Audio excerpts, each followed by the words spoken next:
First और second पढ़ चुके हैं आप लोग। लेसन 3 रसखान। रसखान का पूरा नाम सैयद इब्राहिम तिहानी वाले था। ये सैयद पठान वंश के में पैदा हुए थे। इनका जन्म 1558 ईस्वी दिल्ली में हुआ था। इन्होंने सवये प्रस्तुत पद्यांश हमारी पाठ्य पुस्तक काव्य संकलन के रसखान नामक पाठ से लिया गया है। श्री कृष्ण के अनन्य भक्त मुसलमान कवि रसखान ने प्रस्तुत छंद में अपने अगले जन्म में श्री कृष्ण की ब्रज भूमि में ही जन्म लेने की इच्छा प्रकट की है। मानस हो तो वही रसखान, बस ब्रज गोकुल गांव की ग्वारन, जो पस हो तो कहा बस मेरो, चरो नित नंद की धेनु मझारन। पाहन हो तो वही गिर को, जो धर्यो कर छत्र पुरंदर धारण। जो खग हो तो बसेरो करो, मिलकाल इंदी कूल कदम्ब की डाल। कबीर रसखान जी कहते हैं, मानस हो तो कि हे प्रभु, यदि मेरा जन्म मनुष्य का हो, यदि मैं अगले जन्म में मनुष्य बनूं, मानस हो तो मनुष्य बनूं, बसों ब्रज गोकुल गांव के ग्वारन, तो गोकुल ग्राम के ग्वाल बालों के साथ मैं निवास करूं। बस मानो निवास करूं, तो मैं गोकुल ग्राम के ग्वालों के साथ निवास करूं। जो पशु हो तो कहा बस मेरो, यदि हे प्रभु मेरा जन्म पशु का हो, यदि मैं पशु बनूं, तो मेरा चरों नित नंद की धेनु मझारूं। तो मेरी यही कामना है कि मैं नंद की गायों के मध्य में मुझे चरने का सौभाग्य प्राप्त हो। यदि मैं पशु बनूं तो मेरा कोई बस तो नहीं होगा, पर मेरी कामना यही है, अर्थात मेरा बस नहीं लेकिन मेरी इच्छा यही है कि मैं नंद की गायों के मध्य में मुझे चरने का सौभाग्य प्राप्त हो। पाहन हो तो वही गिर को, यदि मैं कर्मानुसार अपने कर्मों के अनुसार मुझे पत्थर बनना पड़े, पाहन माने पत्थर, गिरी तो वही पर्वत मैं बनना चाहता हूँ। गिर मतलब गोवर्धन पर्वत, गोवर्धन पर्वत का पत्थर बनना चाहता हूँ। धर्यो कर छत्र पुरंदर धारण, पुरंदर माने होता है इंद्र के गर्भ को दूर करने के लिए जिस पर्वत को श्री कृष्ण ने अपने हाथ पर छत्र के समान धारण किया था। इसमें रसखान जी कहते हैं कि मुझे गोवर्धन पर्वत का पत्थर बनना, जिसे भगवान श्री कृष्ण ने इंद्र के गर्भ को दूर करने के लिए अपने हाथ में छत्र के समान उठा लिया था।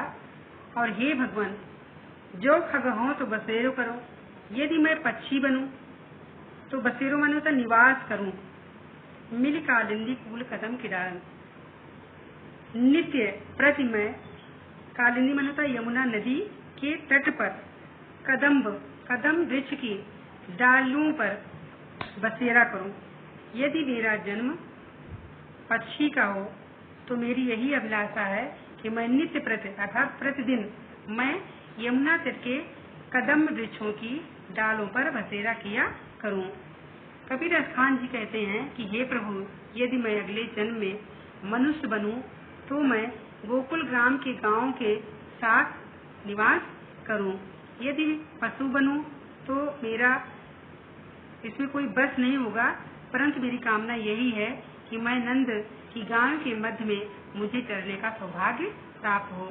यदि कर्म के अनुसार मुझे पत्थर होना पड़े तो भी हे प्रभु, मुझे गोवर्धन पर्वत का पत्थर बनना, जिससे भगवान श्री कृष्ण पत्थर बनाना, जिससे भगवान श्री कृष्ण ने इंद्र के गर्भ को दूर करने के लिए अपने हाथ में छत्र के रूप में धारण किया था। हे भगवान, यदि मैं पक्षी बनूं तो मेरी अभिलाषा यही है कि नित्य प्रति मैं यमुना तट के कदम वृक्षों की डालों पर ही बसेरा किया करूं। इसमें काव्यगत सौंदर्य है। रसखान की अनन्य भक्ति भावना यहाँ पर व्यक्त की गई है। मुसलमान होते हुए भी रसखान अपने पूर्व जन्म और कर्म सिद्धांत में विश्वास रखते हैं। भाषा, ब्रज भाषा, रस, वात्सल्य रस, अलंकार, अनुप्रास अलंकार, छंद, सवया छंद, गुण, प्रसाद गुण। सेकेंड, आज कई हुती भोर ही हो, रसखान रई वही नंद के भव नहीं। वाको जियो जुग लाख करोड़, जसोमति को सुख जात कहो नहीं। तेल लगाए लगाए की अंजन, भौहे बनाए बनाए डिठो नहीं। डार ही मेलन हार निहारत, वारत जो पुचकारत छौने। छौने माने होता पुत्र को, भोर माने सवेरा होते ही, रई रई माने प्रेम से सारा बोर होकर, भव नहीं भवन में, बाको उसका, वारत माने न्यौछावर करते हुए। प्रस्तुत छंद में रसखान ने एक गोपी के अनुभव के रूप में बाल कृष्ण और यशोदा का एक मोहक चित्र यहाँ पर अंकित किया है। एक गोपी दूसरी गोपी से कहती है, आज गई होती, हे सखी आज जैसे ही सुबह हुई, मैं प्रेम में श्री कृष्ण के प्रेम में डूबी हुई, सवेरे ही नंद बाबा के भवन गई हुई थी। भवन माने होता घर, अर्थात श्री कृष्ण के प्रेम में डूबी हुई सवेरे ही उन नंद बाबा के घर पहुंच गई। बाको जियो जुग लाख करो, वहाँ मैंने यशोदा को, अपने लाल को सजाते संवारते देखा।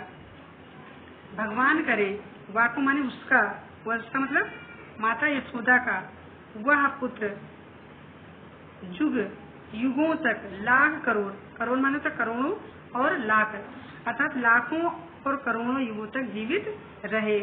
जसमत को सुख जात कहो नहीं, अर्थात अपने पुत्र को सजाते और संवारते हुए माता यशोदा को जो सुख का अनुभव हो रहा था, मैं अपने शब्दों में उसका वर्णन नहीं कर सकती।